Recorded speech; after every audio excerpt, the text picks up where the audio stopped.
இப்ப நீங்க அமைதியா வந்து உட்காந்துட்டு இருக்கீங்க, பாட்டு பாடுனீங்க, ஆண்டவர் ஆராதிச்சீங்க, இப்ப உட்காந்து வசனத்தை கேட்டுட்டு இருக்கீங்க. என்ன நடக்குது தெரியுமா?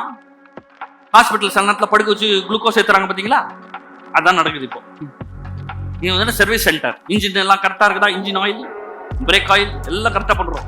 அப்புறமா நீங்க வெளியே போய் நல்லா ஓடலாம். ஆனா இங்க வந்து காத்திருக்கிறது மிகவும் அவசியம்.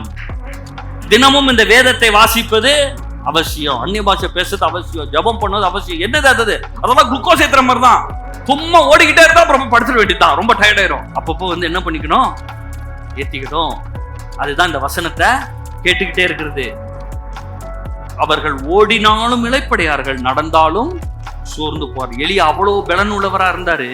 ராஜாவுடைய ரதத்தை காட்டிலும் எலியா ஸ்பீடா ஓடுறார். அவ்வளவு பலன் எங்க இருந்து வந்துச்சு? பலன், தெய்வீக பலன்.